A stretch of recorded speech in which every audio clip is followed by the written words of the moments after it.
This was an example of what Sony does to itself on a regular basis. This could be my last chance. You can buckle me up. Yeah. Right. Hey there, quirky people. Just as every other superhero movie these days, early screenings have spoiled the post-credit scenes of Morbius as well. But apparently, it's not just the screenings. Daniel Espinosa, who directed Morbius, has answered all the spoiler questions days before its release. 2 years. 2 years people have waited for this film to come out. And it is not looking good for Morbius at all.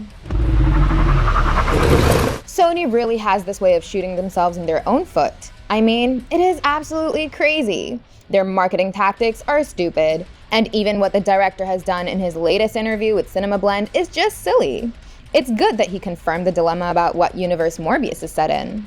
When asked by Cinema Blend, he said that Morbius and Venom happen in the same universe. Who are you, man? I am Venom. But he seems to have ruined his own movie by his next few answers. I am issuing a spoiler warning if you don't want to know about the leaked post-credit scenes. But really, watch this video and you can save your money on Morbius.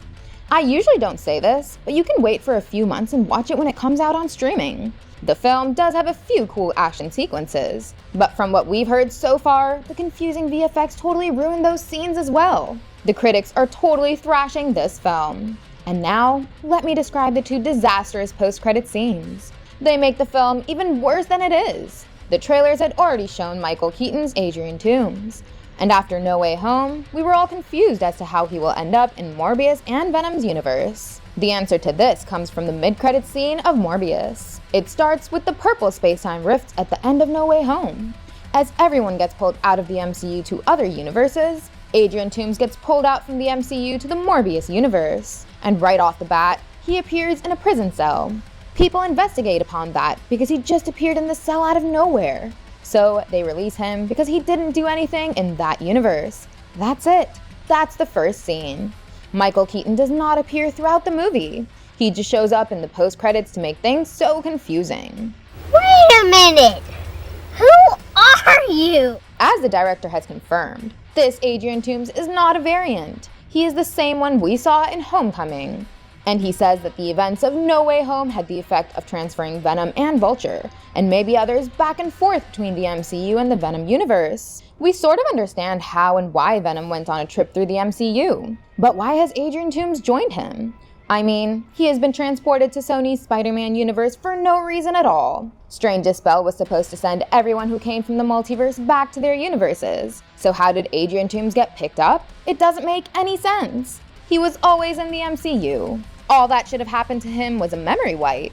He should have just forgotten about Spider-Man's secret identity like the rest of the world and nothing more. It's just that Sony wanted to bolster their Venom universe, so they pulled him out. And it is so infuriating because there was such a great prospect for Vulture's return in the MCU.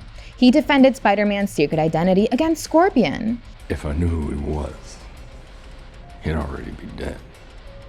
And now that he would have forgotten about it, he'd just remember that Spider-Man put him in prison.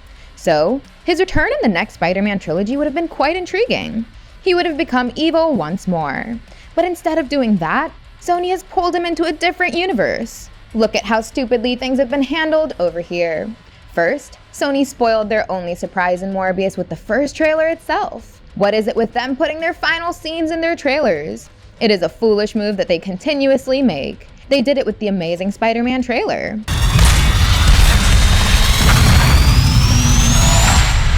They did it with Venom. And as I predicted in the past, they've now done it with Morbius as well. Got tired of doing the whole good guy thing, huh? What's up, Doc? Anyway, what happens next makes no sense either. You see, Toomes also shows up as the Vulture in the second post-credit scene.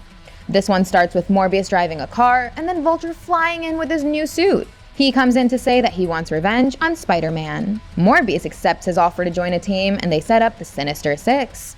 Before leaving the MCU, Eddie Brock also said that he would travel to New York to have a chat with Spider-Man. Maybe I should go to New York and speak to this, Spider-Man. So that was a clear setup for him meeting the web-slinger.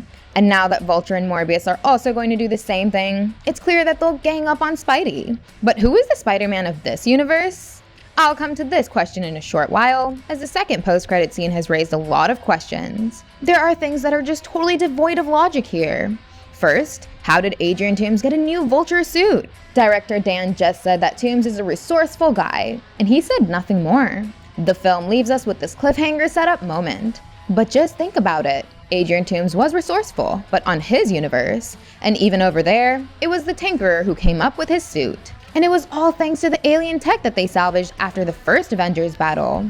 Vulture probably wasn't that smart of a guy. That's why he had the Tinkerer working for him. So how come he has found an entirely new Vulture suit in a totally different universe? Maybe he knew the schematics of how his old wings worked. But I'm not ready to believe that he was able to design a new working model in Sony's Spider-Man universe. Now let me talk a bit about Spider-Man. Why the hell does the Vulture want revenge from the Spider-Man of this universe? Why the hell does Morbius want to join him to go find Spider-Man? And why the f*** would Venom go meet the Spider-Man of his universe? Tell me!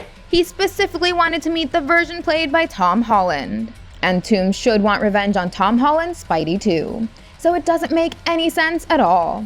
I just can't come up with a reasoning other than the fact that Sony wishes for this to happen. And now, will someone please answer who is the Spider-Man in this universe?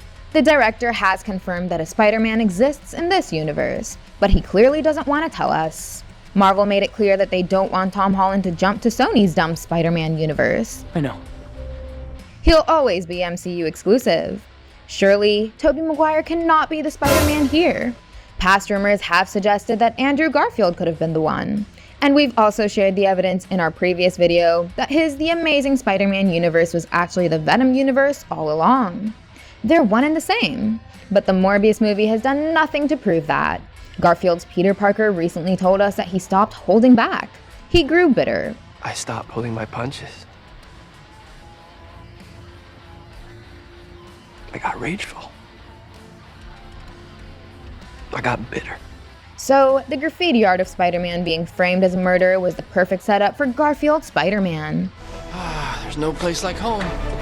And apparently, that artwork has been removed from the final cut of Morbius. All this was done by the reshoots, and I don't understand why. I'm worried for poor Jared Leto, as he has been hung out to take the fall yet again. It happened with him when he played the Joker, as that brought him more bad than good. And now, it seems to be happening with Morbius. Sony has clearly hung this film out to dry, and it will be a big bomb at the box office. People aren't interested in it, as Sony has spoiled the ending themselves. But Leto has a contract to appear in multiple movies as Morbius. So let's see what the future holds for him. I'm also worried if Sony is planning to bring Garfield Spider-Man into this nonsensical universe. He just redeemed himself in No Way Home, and people clearly want to see more of him. I love you guys. Thank you. But if Sony is handling his future, then they could ruin him yet again. We should know who the Spider-Man is in this universe by the time Kraven, Madam Web, and Venom 3 arrive. Let's hope that those movies will be better. Morbius clearly doesn't have what it takes to build a franchise, and Sony also kinda ruined Venom 2 by offering us nothing new whatsoever. If it wasn't for its post-credit scene, Venom Let There Be Carnage would not have been as successful. But I'll argue on that later. For now, tell us whether you're still interested in watching Morbius. Give us a thumbs up and subscribe to our channel if you agree with my rant.